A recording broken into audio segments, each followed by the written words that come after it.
Well, verse 6 says what a double-minded man is, you know? Unstable in all his ways. And he tossed to and fro all the time. Yes. It used to be that way really bad. Not trying to be that way anymore. I'm double-minded. Go ahead and get one and pass it down. Oh. Is this one?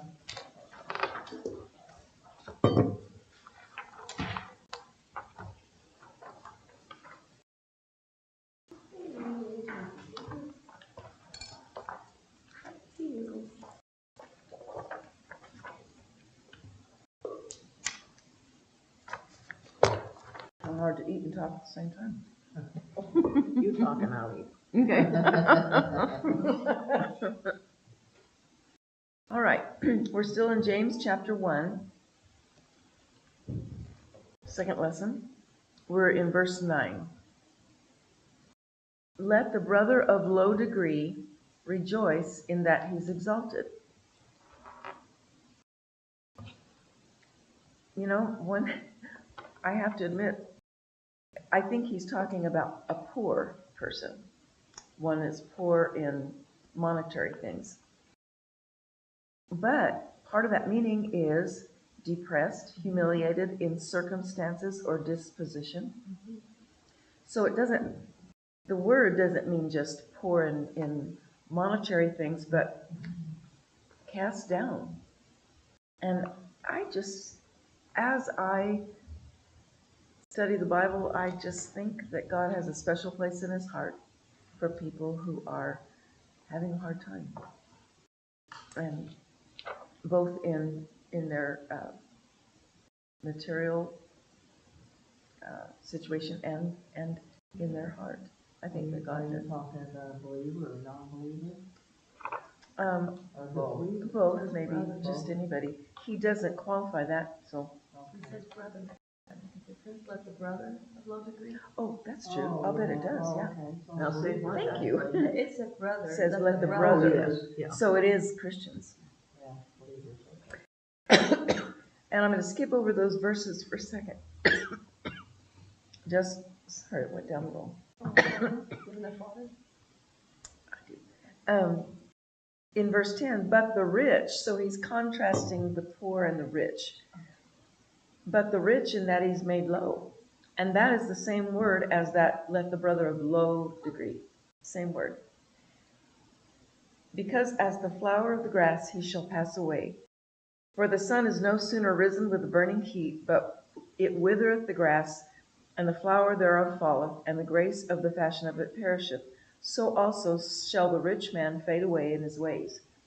And in another translation, that last part says, the rich person in the midst of his pursuits will wither away. So, in thinking about this, what he says is, let the brother of low degree, or the poor brother, rejoice that he's exalted, but the rich that he's made low. And I thought, well, I'm not sure what that was talking about. I do want to bring out in James 2:5, hath not God chosen the poor of this world rich in faith and heirs of the kingdom which he hath promised to them that love him? It is a special thing, I believe, that God doesn't just zero in on the people that are wealthy and leaders and held up in high esteem by humanity. God, for some reason, that just really blesses me. He's not impressed by people unless they're yielded to him. That's all that matters. That's mainly what I was getting out of this. But he says, let the brother of low degree rejoice that he's exalted. That's present tense. So does that mean then that if we're poor, we can rejoice because God's going to make us rich? Well, no. The verse I just read, God chose the poor of this world rich in faith, heirs of the kingdom which he's promised to them that love him. I just think if we've got to get in our minds, we've got to have the correct perspective. And you know, if you imagine a road from here to Pima, that's eternity, okay? All of that distance. And my life compared to that is like a little dot by this pin. And so is it worth giving up this little dot to get all of God's riches for eternity? Or am I going to hold on tightly to this little dot and I'm going to do whatever I want to and give up all that God has for me for eternity? It doesn't even make sense, does it? You know, we just need to look at it logically and realize it's not a good thing. In Luke 1:52, he hath put down the mighty. That word mighty means ruler, officer of great authority, from their seats or thrones. So he put down great authority from his throne and exalted them of low degree. And that was Mary Magnificat. That's what she said. And she was quoting, I think, from the Old Testament. And 1 Samuel 2:8. He raiseth up the poor out of the dust and lifteth up the beggar from the dunghill to set them among princes and to make them inherit the throne of glory. And that was Hannah's song. And you know, both Mary and Hannah were poor. And who did God choose to be the mother of his son on the earth? He didn't look in the palaces. He didn't look for people or women that had been High esteem. yeah, or came from a royal line. He chose Mary, and she was poor. I have a question here now. I don't know, we've kind of talked about money, having the have-not and all that. How does this relate to Matthew 5, the Sermon on the Mount? Blessed are the poor in spirit, for theirs is the kingdom of heaven. Oh, I think it's the same thing. Because it doesn't say anything about rich or poor. It just says in spirit. Yes, yes. And I do believe that that is part of this meaning. In Isaiah 57:15, for this is what the high and exalted one says, the one who rules forever, whose name is holy. I dwell in an exalted and holy place, but also with the discouraged and humiliated, in order to cheer up the humiliated and to encourage the discouraged. Aren't you glad we have a God like that? In the way of humanity's thinking, they don't want to have anything to do with it, you know, because those kind of people are not successful. And so they're going to pay attention to the ones who are obviously on the outside successful, but God does not do that. And I'm so glad. Now, I was thinking though, verse 10, but the rich rejoice in that he's made low, because that's what he said. Let the brother of low degree rejoice in that he's exalted, but the rich in that he's made low. So I thought, does that mean everybody that's rich is going to be made low? I don't think so. Just like everybody that's poor is not necessarily he's not going to make them rich monetarily, but they are definitely, if they yield to God, rich in every other way. And so I believe that this is a person whose focus is their wealth, who that's the purpose of their life.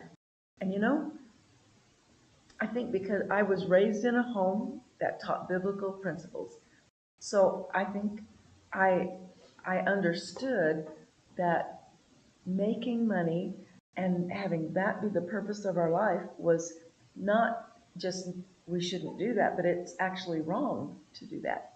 And so I've just always had that perspective. So when I looked at this and I thought, wow, but he'll fade away. Is God just against rich people? He's not. But what he is against is people whose purpose in life, whose goal in life is prosperity. The rich and ruler knew he was lacking. He was poor, but he wouldn't give it up. Right, in order to become rich. Yeah. Yes. And the right way. Yes. In Timothy, it talks about people always says, well, money is the root of all evil. It doesn't say that. It says to love of That's money true, is the yes. root of all Yes. evil. So it's, where's your folks, like you're saying, Right, how important is it to you? right. And I do believe this. I believe that the richer you are in monetary things, the harder it is to give it all up to the Lord. If you don't have very much, it's not hard. So I would rather just not have very much because I don't want anything to get in the way. But he says this, the flower of the grass, he shall pass away. The sun is no sooner risen with burning heat. And I think about the desert. In the springtime, even in a lot of places in the desert, there's like a green carpet because we've had some rain usually and Or it's even not the hot yet. wildflowers Right. go wild in the spring in the desert. Yes, I mean, the desert looks wonderful in the spring. And then sometimes overnight, or the minute that the degrees hit the high, 3 digits, or just even a little less, that green is gone. And in its place, it's not just gone, it's brown and ugly. So that's what he's comparing the rich man to. And so also shall the rich man fade away in his ways. Look at Matthew 19. Jesus said to his disciples, truly I say to you, only with difficulty will a rich person enter the kingdom of heaven. Again, I tell you, it's easier for a camel to go through the eye of a needle than for a rich person to enter the kingdom of God. And take that rich young ruler for an example. He didn't have a need. He did see that he lacked something and he was going to Jesus. But I think it's harder for the rich people to not trust in their riches to get them whatever they need. I wonder, because as you said, you don't have much money, you don't have to worry what you're going to do with it, because you know exactly what you're going to do it's with true. it. Yeah, But rich people have to really pay attention to their money, where it's going or what they're going to do or how to make it more. to be All wise of these with it and kinds all of those things, things. you Yes, see, the distraction of it alone would create difficulties in following the Lord. right. And I believe that's what Jesus was talking about. Look at Isaiah 40. Now he's saying not just the rich. He says all flesh is grass. All the goodliness thereof is as the flower of the field. The grass withereth, the flower fadeth, because the Spirit of the Lord bloweth on it. So there it's not just the sun rising up, it's the Spirit of the Lord blowing on it. Surely the people is grass. The grass withereth and the flower fadeth, but the word of our God shall stand forever. So we are all like the very brief life of grass. A vapor, it says somewhere else. And so the only thing that matters is our focus on Jesus. And I believe that's what he's trying to say.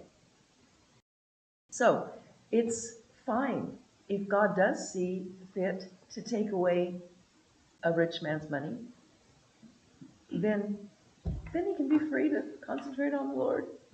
And God will give the poor man, it says exalt the poor man, lift him on high.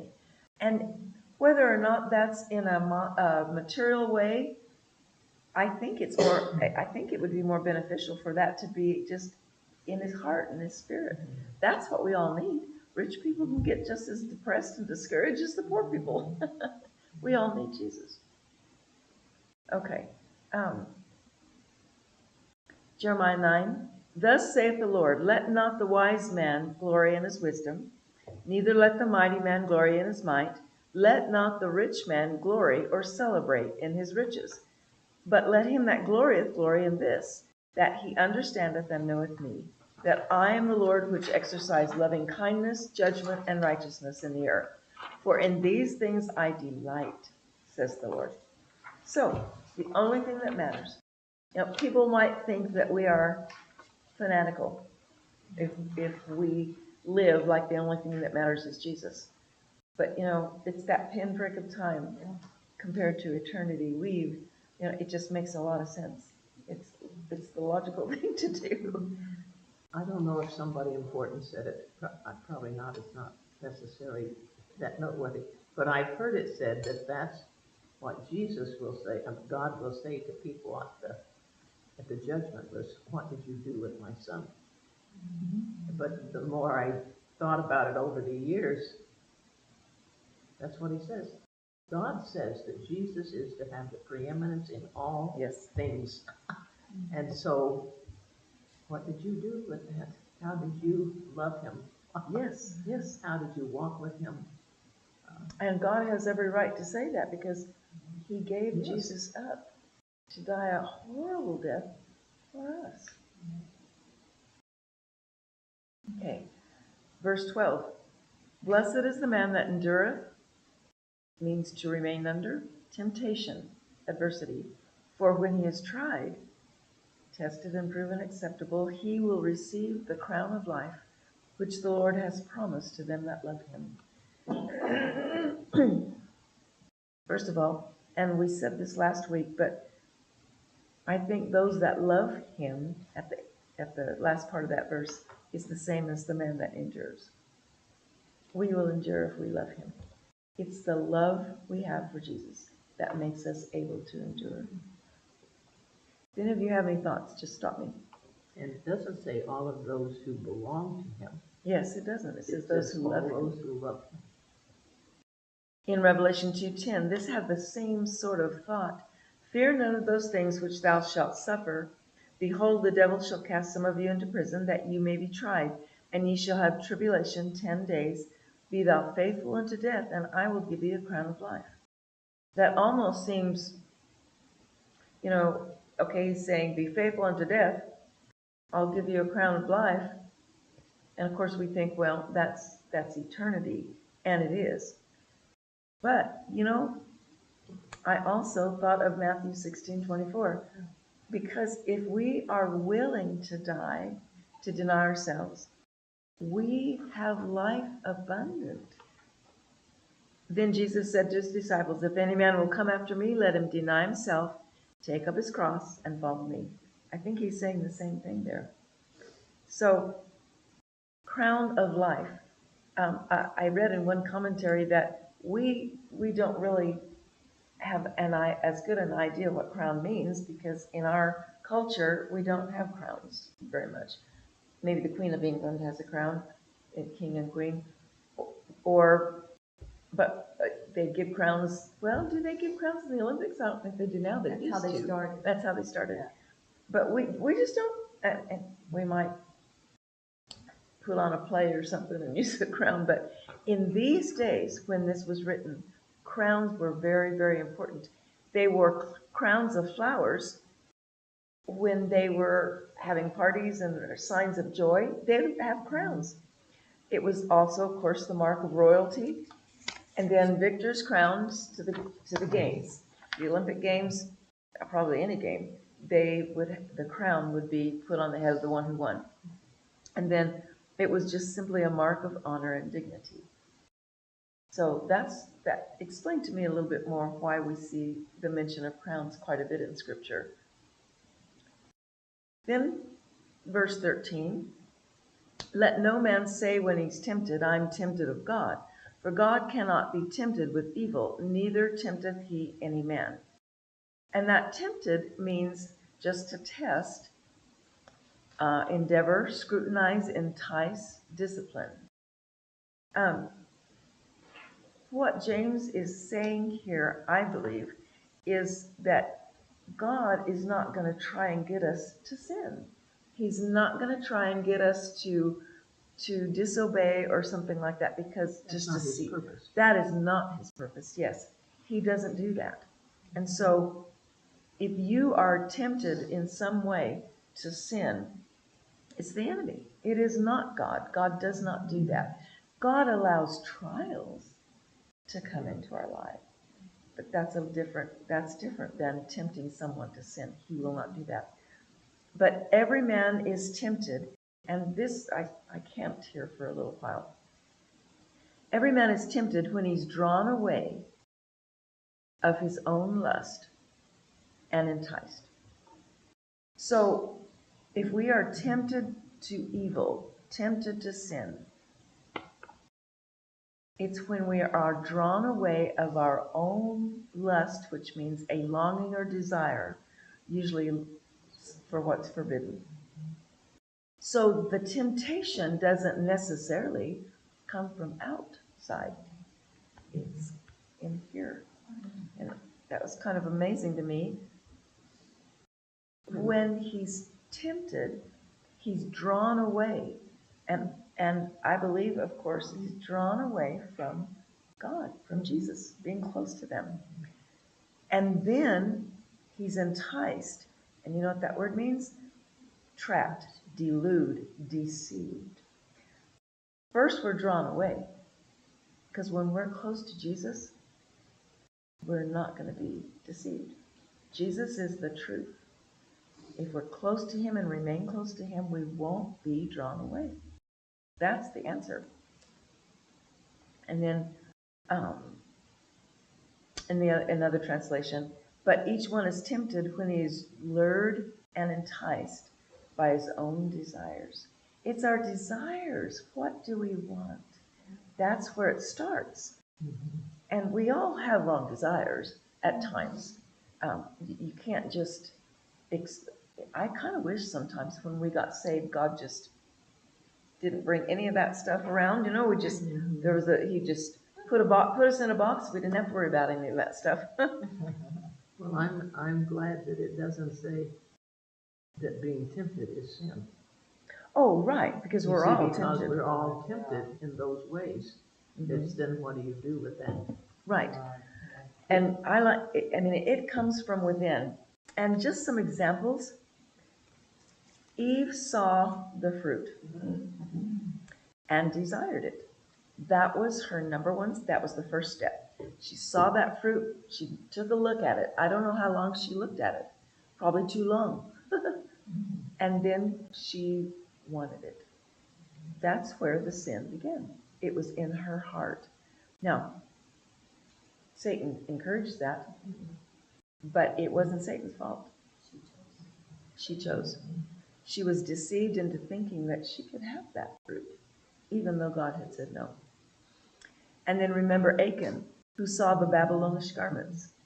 And you know, in those days, and in fact, up until maybe the last few hundred years, I don't know, or 100 years, I didn't realize this, but clothes, unless you were royalty maybe or rich, the people had maybe 2 changes of clothing.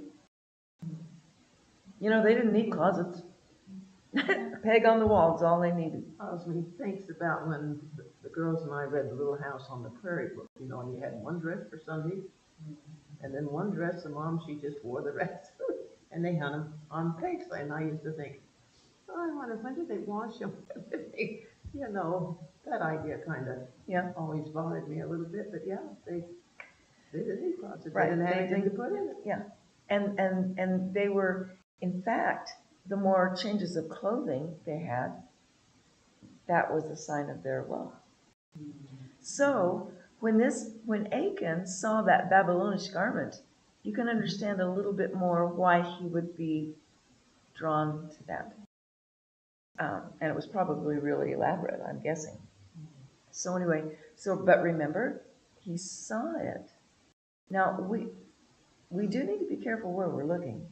And if we see something that I think the Spirit's very, very good at letting us know, oops, that's a no-no, you be careful about that thing. We need to just immediately put our gaze somewhere else, like Jesus, maybe. Because that's the first step. So that's what happened to Lot. That's true. And his life got ruined because of that. David looked at Bathsheba, remember? And then Ahab also, he longed for Naboth's vineyard. And nothing good came from any of these things. It's not going to come for us either. That familiar saying, the devil made me do it. Sometimes even as Christians, I think we put a little bit more blame on Satan. I mean, he's a wicked person for sure, but it's in us. It's not always him. I've always thought maybe he got blamed for things that, He didn't do. were right here. Yeah. And look at Mark 7. For from within, out of the heart of men, proceed evil thoughts, adulteries, fornications, murders, thefts, covetousness, wickedness, deceit, lasciviousness, an evil eye, blasphemy, pride, foolishness. All these evil things come from within and defile the man. So we can't say it was somebody else's fault. It's inside us. And these things are the things that when we become a Christian, like I said, it would be wonderful if God would just get rid of them all. But as we yield to Him, as we focus on Jesus, these things fall away because they're not important to us anymore. Just Jesus is. The more you focus on Jesus, the more He reveals Himself to you, and the more we are enamored by Him. I remember when your mother, it's just been a few years back, it seems to me like, maybe when we were going through the life of Jesus, I'm not real sure, when she pointed out this, and I'm sure that I've read this, but I had in my mind that my thinking all to that time would be, well, if you watch wrong movies or wrong TV shows or read, you know, you just stop it, and then when your mother pointed out that this was in my heart, it didn't make any difference what I stopped doing on the outside. If this wasn't taken care of, the other was immaterial, you know. I mean, it was kind of a joke to Yes. to me. And then we see Ephesians 4:22, that you put off concerning the former conversation or life the old man, which is corrupt according to the deceitful lusts. And that word lust there again, the word deceitful, this to me connected it to James because he's talking about the same things there. Jeremiah 17, the heart is deceitful above all things. The heart is deceitful above all things and desperately wicked. Who can know it? Desperately wicked. I don't think we realize how wicked our hearts are. But obviously, when we become a Christian, a child of God, if we let Him, He's a great creator. He will change us and mold us and form us. All we have to do is say, okay. But I wanted to especially notice that deception plays a pretty big part in this. Look at verse 15. When lust hath conceived, and that word conceived means to clasp or seize, arrest, capture, catch. The word catch makes sense to me. When lust hath caught you, is what I think it's saying, it bringeth forth or produces sin. And sin, when it is finished or consummated, brings forth death. And then he says, do not err, my beloved brethren. That word err means to deceive. That's part of the meaning. So he gives us, okay, this, it's like a math equation almost. This leads to this, leads to this, leads to this, and it ends in death. It's almost like say there's a road from here to that wall, and on right here at the very beginning it says, do not lust. On it, and then a little farther down there's a sign that says, do not be drawn away. Another sign that says, do not sin. Another sign that says, death. And if we see that road, why would anybody want to go down that road? So what happens when we decide, when we choose that road? What has happened? That's when we give praise to that first temptation. I think the key is in do not err, my beloved brethren. You're right. We need to stop it at the first desire that we feel in our heart. But the error is deception. As you walk down that road, you can't see those signs. You can't. By the time you get to death, you can't see it because your heart has been deceived. We deceive ourselves into thinking it's okay. We ignore the red flags. We ignore all the warning signals. We think we're fine. And then we can't see.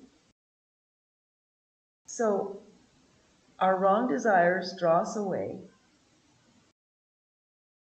And you can't be close to Jesus and sin.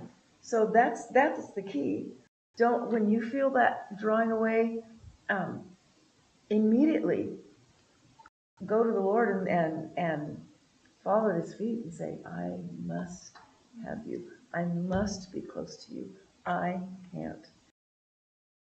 I can't do it on my own. I can't do it. And if we don't do that, then it's conceived. We're caught. Yes. It I like catches that us. word.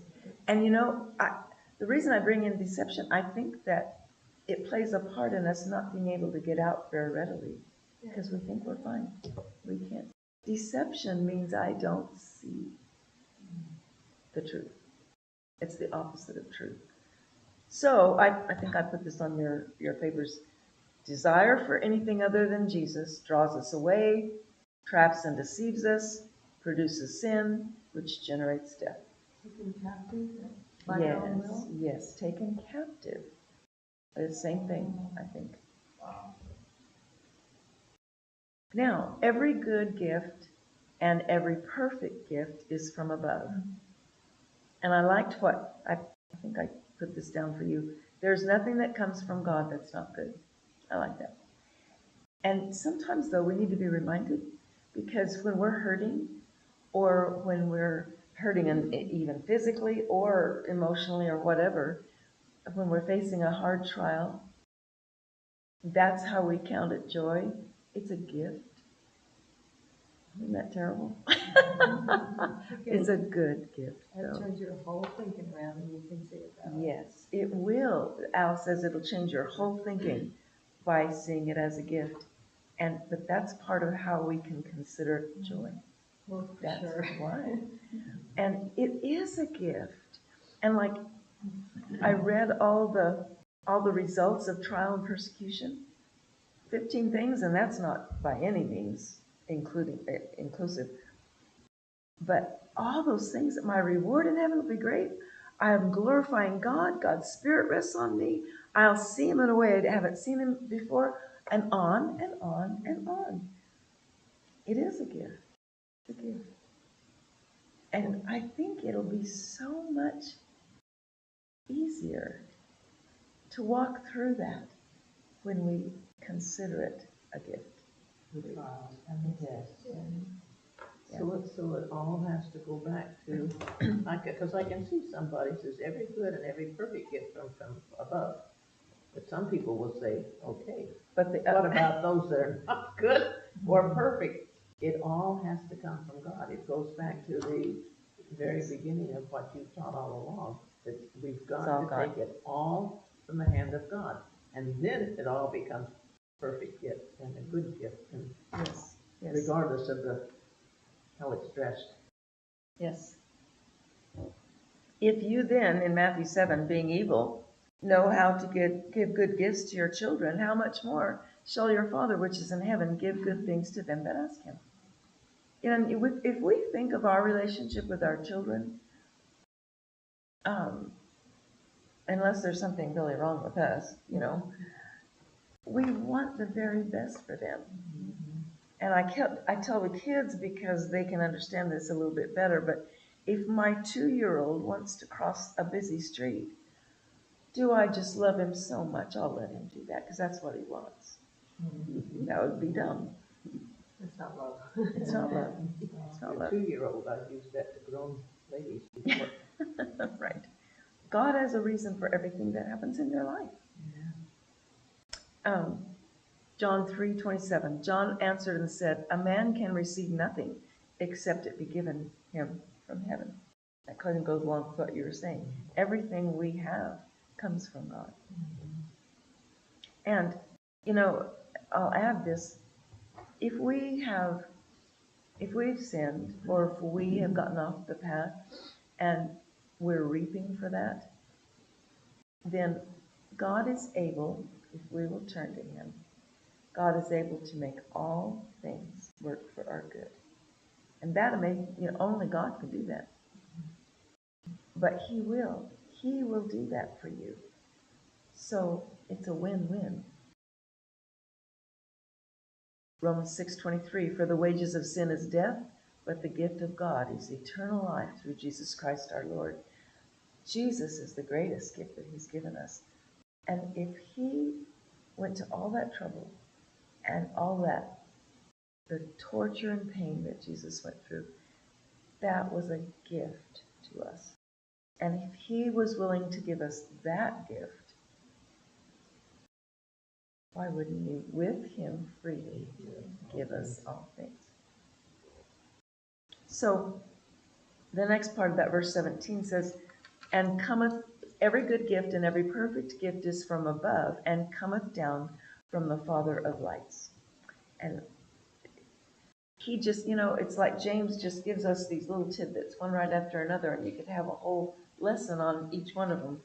But the Father of lights, that word lights means luminousness, fire, and fire because of the light that it brings, to shine or make manifest, especially by rays. And remember, the first thing that God did was give the world light. So I'll read it real quick. I didn't put it on your... and verse 3 of Genesis 1. And God said, let there be light. And there was light. Well, how is that connected to what we were talking about, deception?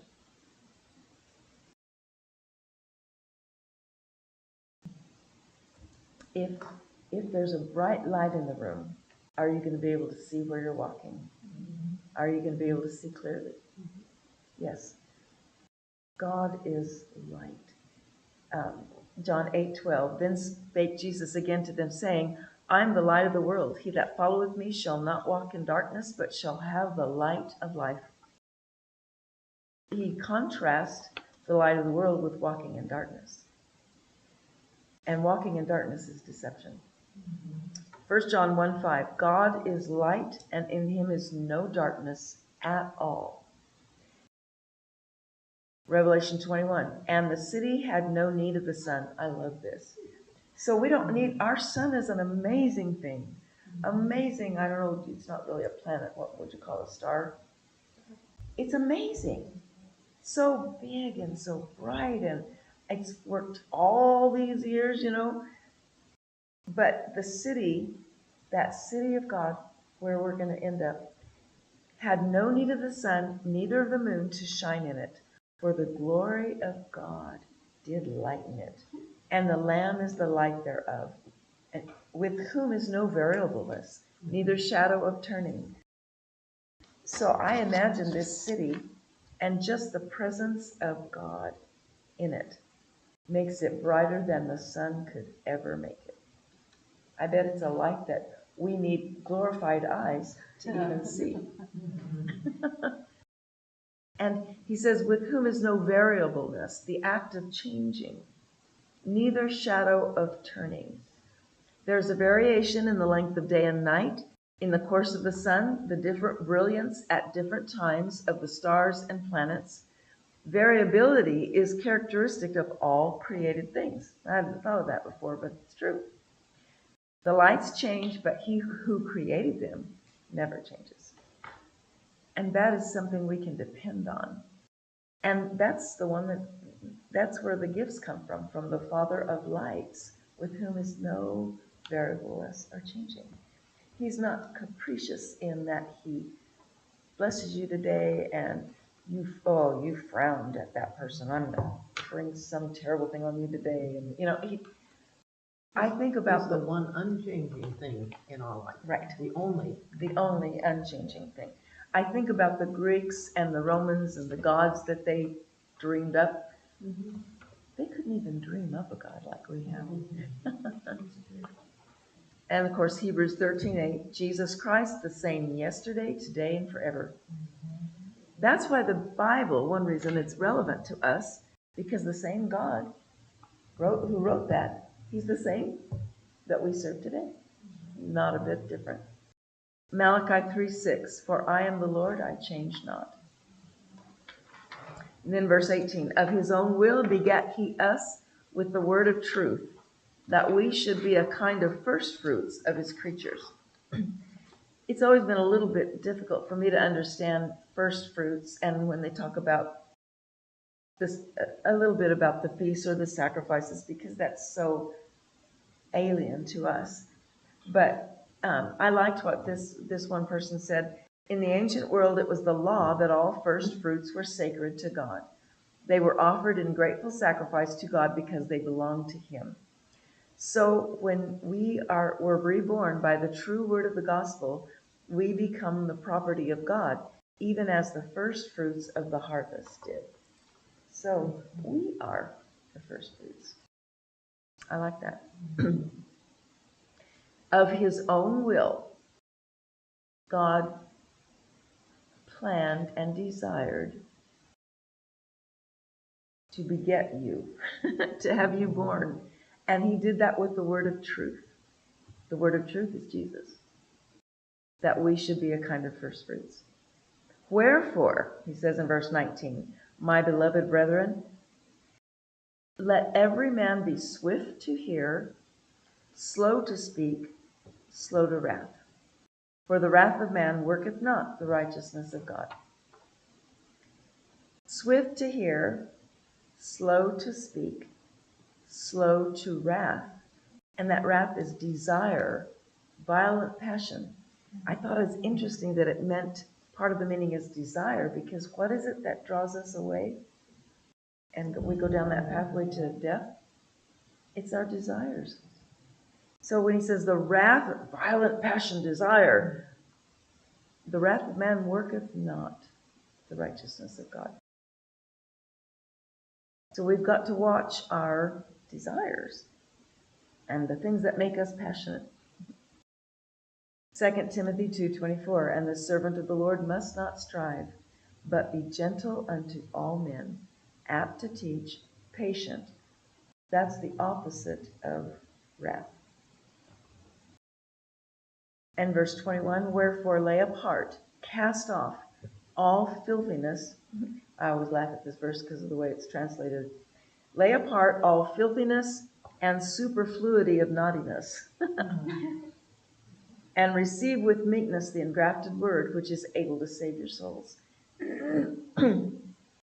So cast off or away all vileness and superabundance of depravity or malignity, and receive with meekness the engrafted word.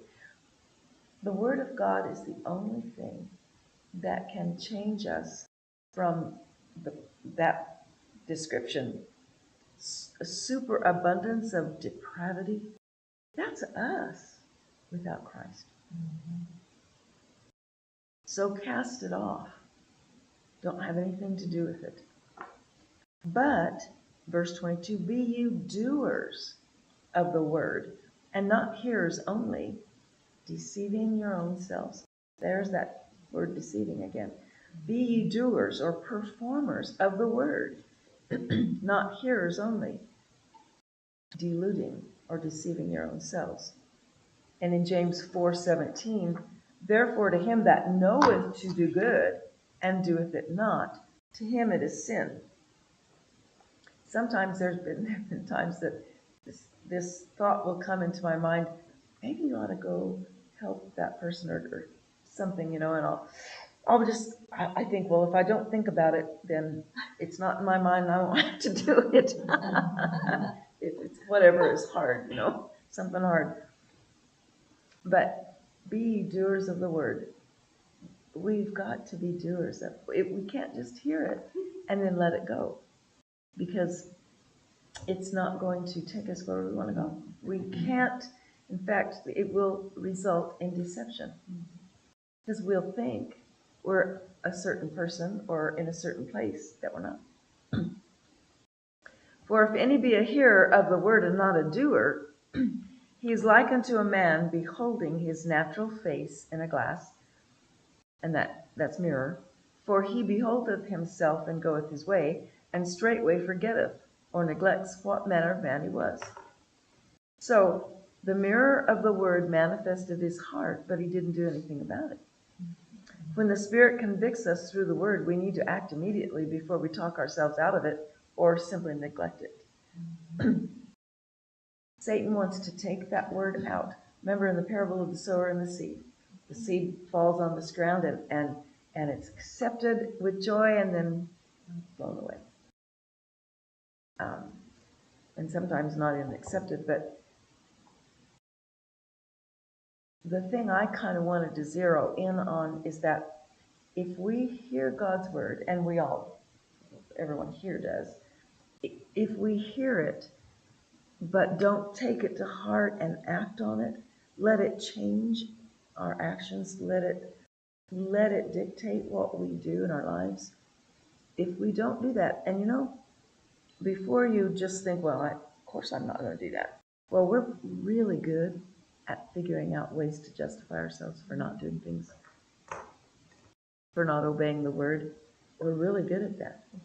And then if we continue in that and don't actually say, nope, I want to obey God, then we become deceived. And then we don't even see. Then we don't even look at that mirror. Can't even see it. But whoso looketh into the perfect law of liberty, and continueth therein, he being not a forgetful hearer, but a doer of the work, a doer who acts, is one translation, this man shall be blessed in his deed. So, whoso looketh into the perfect law of liberty, I believe that because he's still talking about a doer and not a hearer, this perfect law of liberty is just another way of describing the word. And continueth therein. It doesn't work to just hear the word once, do it, and then not worry about it anymore. We have to continue in it. And not being a forgetful hearer, but a doer of the work. He will be blessed. In John 8:31, then said Jesus to those Jews which believed on him, if you continue in my word, then you are my disciples indeed, and ye shall know the truth, and the truth shall make you free. Luke 11, but he said, yea, rather, blessed are they that hear the word of God and keep it. So Jesus was saying the same thing that James said here in Luke 6:46. And why call ye me Lord, Lord, and do not the things which I say? Some of the people in Jesus' day recognized that he was a great man. Some of them might have even recognized that he was the Messiah. But they didn't do what he said. Whosoever cometh to me and heareth my sayings, and doeth them, I will show you to whom he's like. He's like a man which built an house, digged deep, laid the foundation on a rock, and when the flood arose, the stream beat vehemently on that house and could not shake it, for it was founded on a rock. And this is the man that is just acting on the word, not just hearing, but he's doing the word. It makes his life founded on the rock. But he that heareth and doeth not is like a man that without a foundation built an house upon the earth, against which the stream did beat vehemently, and immediately it fell. And the ruin of that house was great. I don't want my house to be ruined, because I think it's talking about my life. And I've lived long enough to see some ruined lives. And it all comes down to hearing the word and just obeying it. It sounds pretty easy. We make it hard, I think. Does anybody have some thoughts about that? The foundation, I was just thinking about it while you read it, it's either going to be his foundation, Jesus, or it's going to be mine. And it shows you what my foundation does. If I'm going to please me, it's destruction. Yes, yes. And you see people's lives destroyed and you think, oh, it just is so sad. It's just, it's not necessary. We have a remedy.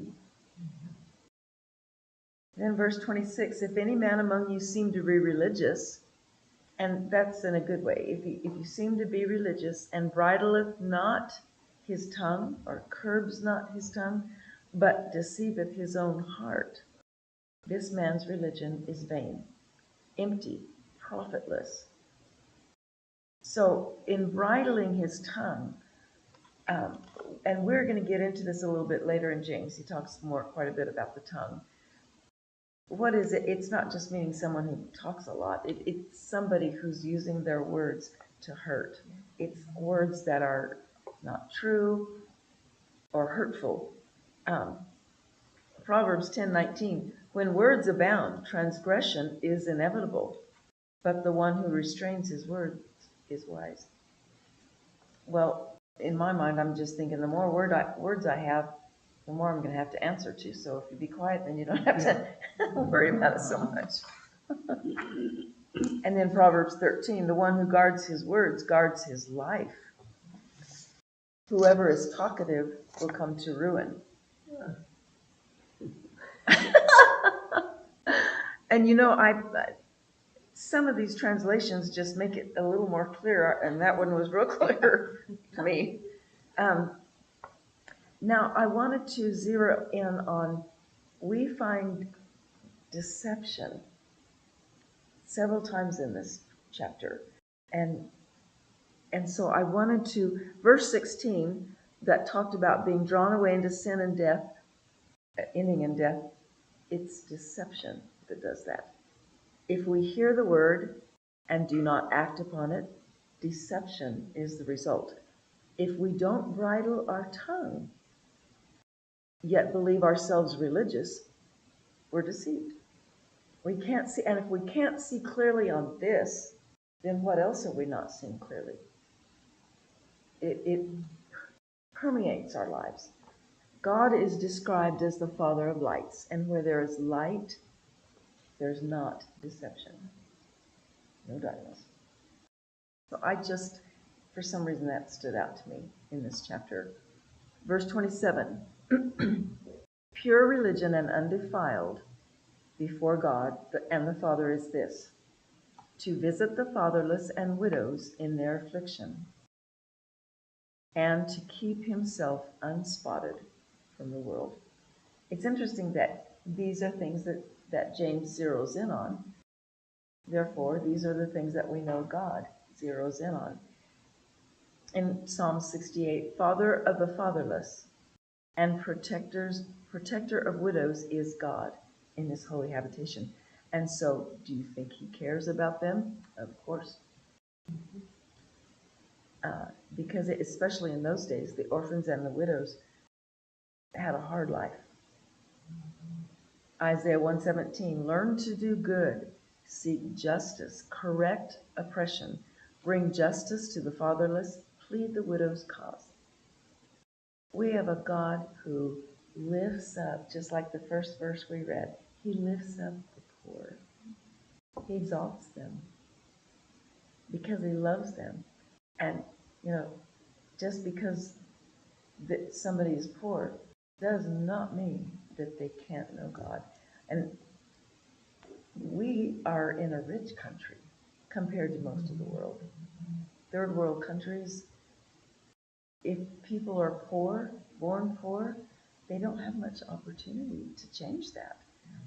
But then that's when he said, in America, you can seek prosperity. That can be your goal, and you can attain it most of the time. But it's harder for that person to need God and have God in his fullness than the poor person, because the poor person needs him. So anyway, to keep oneself or keep himself, guard or maintain, unspotted from the world. And I thought 1 John 2:15 through 17 just explained that really well. Love not the world, neither the things that are in the world. Okay, so I think, well, what's in the world that I need to not love? If any man love the world, the love of the Father is not in him. For all that is in the world, so now he's explaining what he's talking about. The lust of the flesh. What did we just talk about as being the first thing that happens and then we're drawn away? It's lust. It's desire. That's of the world. For all that is in the world, the lust of the flesh, lust of the eyes, pride of life, is not of the Father, but is of the world. And the world passeth away, and the lust thereof. But he that doeth the will of God abides forever. That puts it pretty clearly, I think. And I want to be the one. You can see the fall of Eve in these three things. Yes, that's true. We can see the fall of Eve, she said, in these things. Yeah. The lust of the flesh. You know, when you don't have the Lord, when you don't know the Lord, unfortunately, you will never be satisfied. And that's the problem with the rich, too. They can get and get and get and never be satisfied. The lust of the eyes and the pride of life, all those things are the way everyone is who doesn't know God, doesn't know Jesus. But he that doeth the will of God abideth forever. I think James gives us some things to think about here.